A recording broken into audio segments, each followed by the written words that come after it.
I've explained to people over the years, I have spent a long time as an organizer and a coalition builder and an advocate working with Vermonters and communities around the state over time.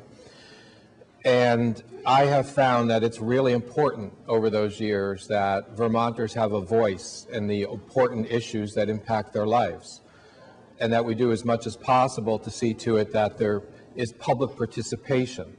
I think the more voices we have, the more public participation we have, the stronger our democracy is. And I also remind people at times that my involvement in electoral politics actually grew out of my involvement as an organizer. And I think that's an important perspective that I bring to the work that I do.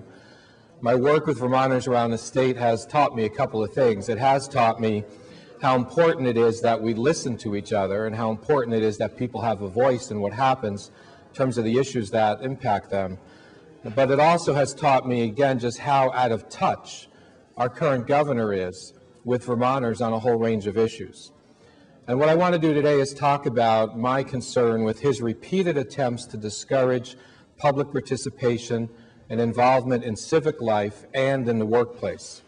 And we see this pretty clearly most recently in his opposition to limiting party contributions to political candidates.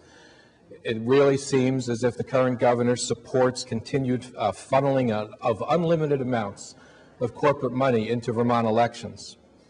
He also opposes instant runoff voting, which, as we know, is a process that will bring more people, both candidates and voters, into the electoral process.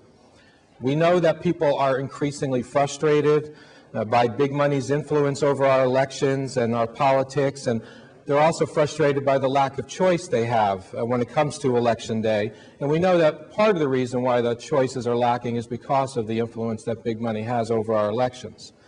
Less money, more people is obviously good for Vermont, good for our democracy, and good for our elections. So number one, I want to say how much I appreciate the fact that our legislature and our legislative leaders have been so persistent in moving forward on issues of campaign reform and instant runoff voting and democracy. And I really believe that my opponent, the current governor, should stop being so afraid of democracy, that he should support these measures that are now being sent to his desk, and that he should forget about trying to give us these weak excuses that instant runoff voting is too complicated or limiting political party contributions to candidates is going to somehow be incumbent protection. Incumbents have all the protection they need in this particular process, and those protections have worked very well for our current governor.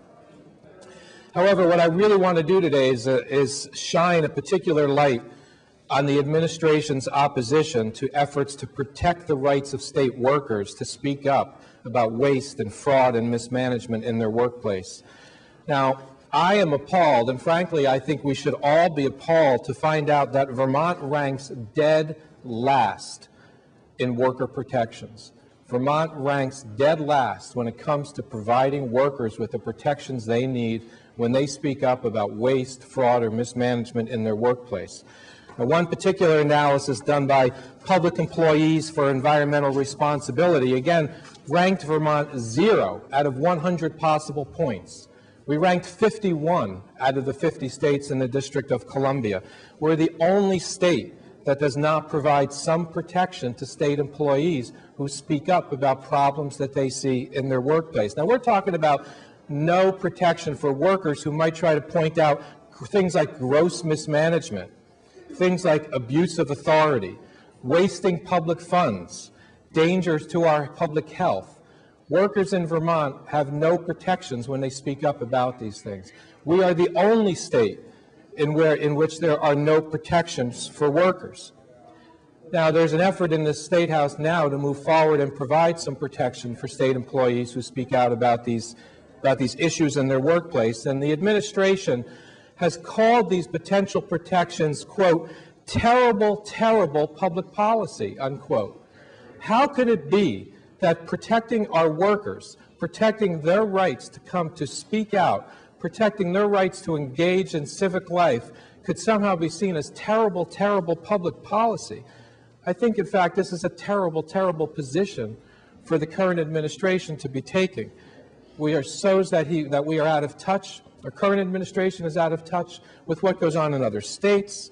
It also shows us how out of touch our Commissioner of Personnel must be with the workers that that person has to oversee and work with. Denying workers protections denies not only their rights, but it denies and undermines our ability to have a state government that's going to work better for all of us. No one knows better whether our tax dollars are being spent wisely, whether our environmental laws are being enforced properly, whether our services are being provided as efficiently as possible. Nobody knows that better than the state workers who provide those services. They have to have the ability to be heard. They need the respect that they deserve in order to be able to speak out. You know, we have had instances of workers coming forward in Vermont to talk about these issues, and they've done it knowing that they are going to be under pressure when they do so. People at the Agency of Natural Resources, the Department of Corrections, and elsewhere who have come forward to speak about what they perceive to be mismanagement, misuse of funds, not improper enforcement of environmental laws, and they've had to really know that they potentially suffer harassment, intimidation, or backlash in the workplace for doing that. These kinds of protections, let's be clear, will cost us nothing, but they will in fact return a lot to us because they will strengthen the ability of workers to be heard, and they will see to it that in fact we will have a better state government. State workers are our friends and neighbors. They are the people who make state government work. They are police officers. They plow and maintain our highways. They process our taxes. They enforce our environmental laws. They provide us the services that we all need and that we all want. Why is this governor so afraid of hearing what state workers have to say?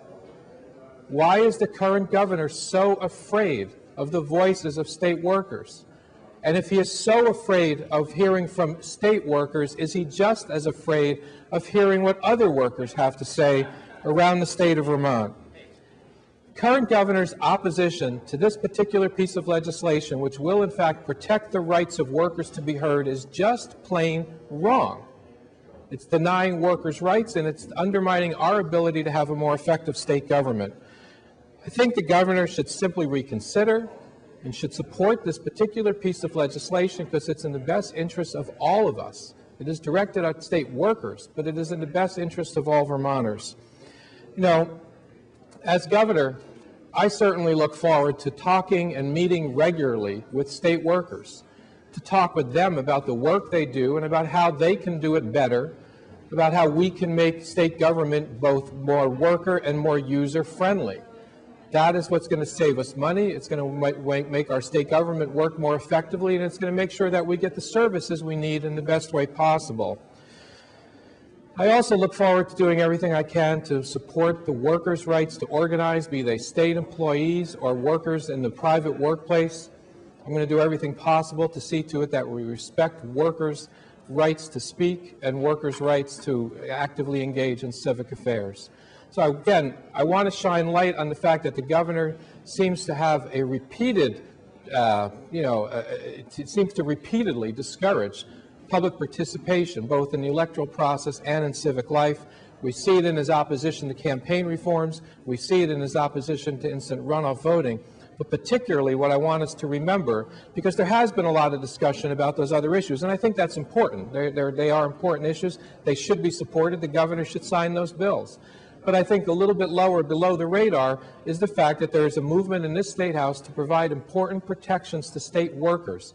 Again, we are the only state that does not do this. We rank dead last when it comes to protecting the rights of our state employees.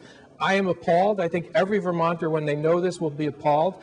And I would strongly urge the governor to be supportive of this particular legislation. It is not terrible, terrible policy. It is terribly shameful that we have not already moved forward and put these laws into place. And I appreciate the efforts of our legislators and our legislative leadership to move forward on these issues. And I look forward to continuing to work with our state employees and other workers as governor to see to it that all of our rights are protected. Thank you.